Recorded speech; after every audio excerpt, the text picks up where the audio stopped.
I cried so much that day. Just listen to the music.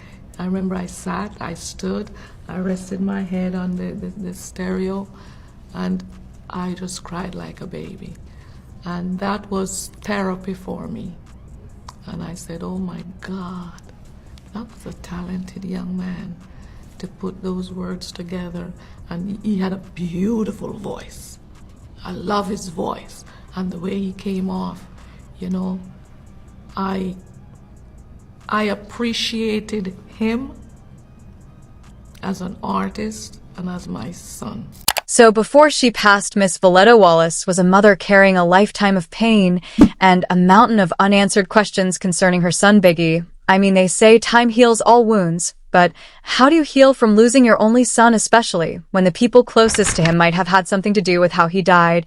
And yes, when I say closest to Biggie, I'm talking about Diddy. Allegedly, Diddy even tried to silence Valletta a few times because she was getting too close to the truth. Big was showing me a contract because I was saying to Big, Big was like, yo, Gene, I like you. I would take you with me, bruh, but you love that too much. I said, love that much? What the fuck you? I love it too much. He said, yeah, you love him too much, bruh. I would take you with me.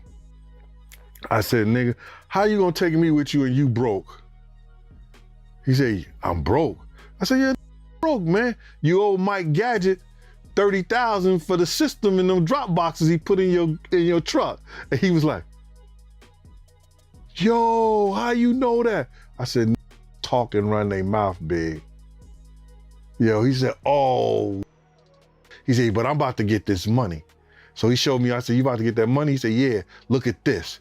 It had Charlie Baltimore, Cameron, Little C's, Little Kim, Junior Mafia, Tracy, I don't know, Tracy Murray, Tracy Lee. Tracy Lee, yeah. And the commission. And I think the contract was for so many years for like 62 million, it comes out to like $62 million. I was like, that's what I said. I'm like, damn. But we all know that Mama Wallace wasn't the kind of woman to be silenced, especially when it came to her son. And behind the scenes, other than Diddy, there was someone else she allegedly never quite trusted, Faith Evans. You married Biggie when you wanted Tupac. That's hilarious. You wanted Grammys, but you settled for ghostwriting for a whore like Mary J. Blige. That's hilarious. Child, with the details of the trial hitting us every single day, word on the street is that we may soon get closure about what really happened to Biggie and how Diddy and Faith were involved. Sadly, Mama Wallace will not be here to see that day, but it will still be worth something if the truth is finally revealed, right? Okay, one thing we can all agree on that has been made clear over the years is that Biggie was planning to leave Bad Boy, and Diddy was not about to let him go without a fight, in fact. In that expose that Rolling Stone did on Diddy, several people said Biggie and Diddy were never on good terms, and he pressured Bad Boy employees to focus on marketing and album sales for Biggie's release life after death. After Biggie died, like he was not even grieving, and was obsessed with the album being number one. Apparently, Diddy also still tried to steal Biggie's shine after his death, and there's an incident that was narrated by Kirk Burroughs claiming that Rolling Stone approached Bad Boy with the opportunity for Biggie's legacy, but instead Diddy wanted the spot. Kirk said he was telling Diddy, let's make it Biggie, you still have a chance for a cover in the future. But Diddy responded, no, he's dead. I'm putting out Call's debut album No Way Out in July. I need to be on the cover of Rolling Stone. So that's how Diddy ended up on the 1997 cover of the publication titled Puff Daddy, the new king of hip-hop. The Rolling Stone article also highlighted that 2 years after the cover dropped, Diddy did an interview with them where he admitted that Biggie's death brought them so much money when he told them, I think his passing added to the fame. At least 2 million of the nearly 5 million copies of No Way Out sold were due to his death, straight up, and that doesn't necessarily feel good, but that's the reality. Kirk Burrow also shared that Diddy had a certain jealousy for Biggie's friendship with Tupac before they started feuding. Apparently Diddy wanted a friendship with Pac, but Tupac wasn't interested because he didn't have any kind of respect for Diddy. In fact, the assumption is that Diddy was the one who initiated the beef, because Kirk also said that Diddy is the one who pushed Biggie to write beefy songs. He even released Biggie's single Who Shot You in 1995 because he knew that it would be viewed as a jab at Tupac. Now, based on what I've heard, this is something that Biggie's mother allegedly also knew, like she always knew that Tupac and Biggie loved each other, and the feud was forced on them. You see, the thing about Biggie's mom is that she was certain that her son was mistreated and even unalived, and she made her thoughts known numerous times. For starters, in her 2005 book Biggie, Valletta Wallace remembers her son Christopher. She wrote, "The truth is, Christopher accepted the illusion of a friend and mentor for about $25,000. That's the amount Puffy lured my son with. That was a lot of money for Christopher back then. As a 19-year-old, he had never seen that much at one time in his life. It was enough money to make my son believe that Puffy was ready to do anything for him. It was enough to buy a blind love and loyalty." In addition, she also specifically said that she was convinced the LAPD conspired to keep the details of what happened to her son hidden during an exclusive with Daily Mail, where she talked about how every single day was just painful for her and the rest of the family. She said, "It hurts me every single day to know what happened to Christopher and that I won't see him ever again. And it's not just me that is devastated. His sister Tiana hurts every day because of his loss.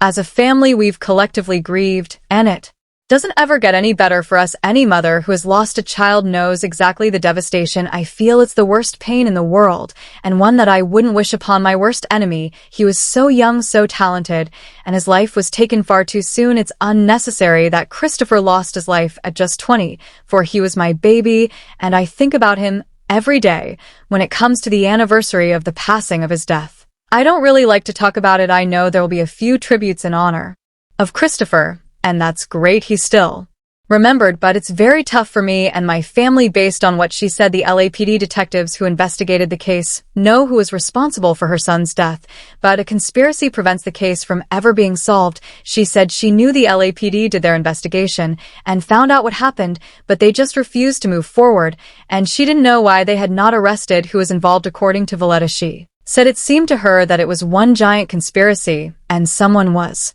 definitely being protected. In her words, quote, "I have a very good idea who unalived Christopher, and I genuinely believe that the LAPD know exactly who did too. They've done their investigation, but they just refuse to move forward. I don't know why they haven't arrested who was involved. It seems to me that it's one giant conspiracy, and someone is definitely being protected somewhere down the line. There's no closure for me until that person is behind bars and sentenced. That may give me some closure to grab onto, but it sure won't ever bring my son back."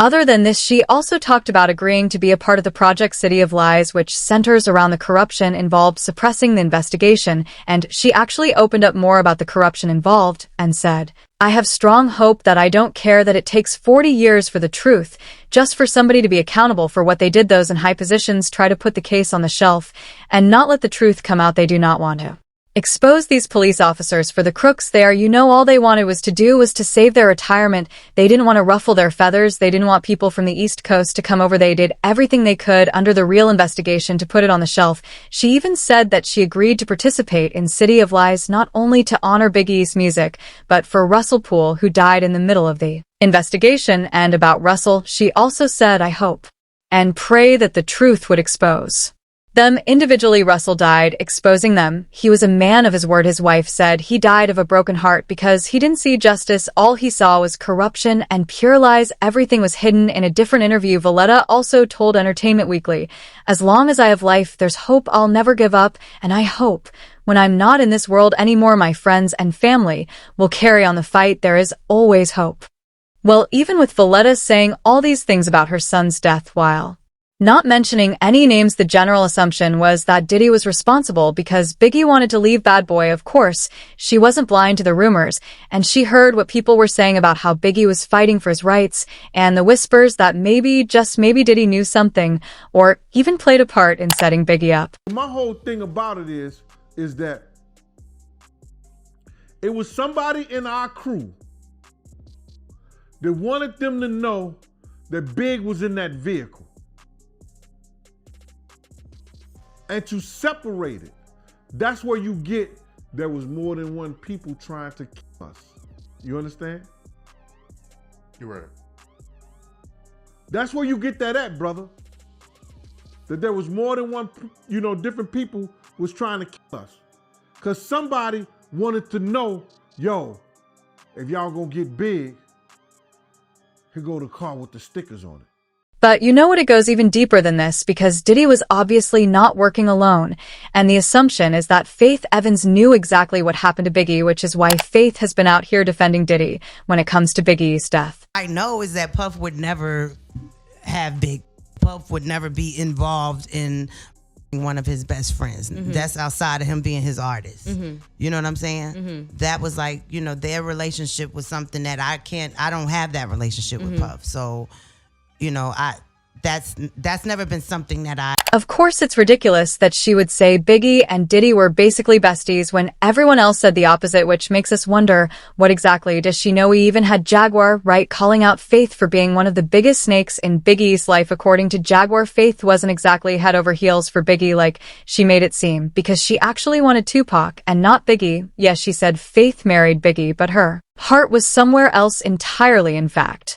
According to what Jag insinuated, Faith didn't know whether she was carrying Tupac or Biggie's child because she was hooking up with both of them at the same time, but it doesn't stop there. Jaguar also alleges that two people who worked at Death Row actually caught Tupac and Faith in the studio together, and they even took pictures of Tupac and Faith getting down and dirty in the booth. Now imagine being Biggie's mom, Valletta Wallace, watching all this unfold. I mean, it must have been devastating for her, and Jaguar, right, even believes that Balladov would have definitely preferred Lil' Kim over Faith as a daughter-in-law because she allegedly knew that Faith was working against her son. Well, about whether Mama Wallace actually confronted Faith, I don't know, but what I can tell you for a fact is that she knew her son was alive, and if Diddy really tried to silence her, and that's why she couldn't mention his name, then it's even more messed up than we imagined. Well, like I said, this may come up in trial. But before it does, let me know what you think in the comments section below.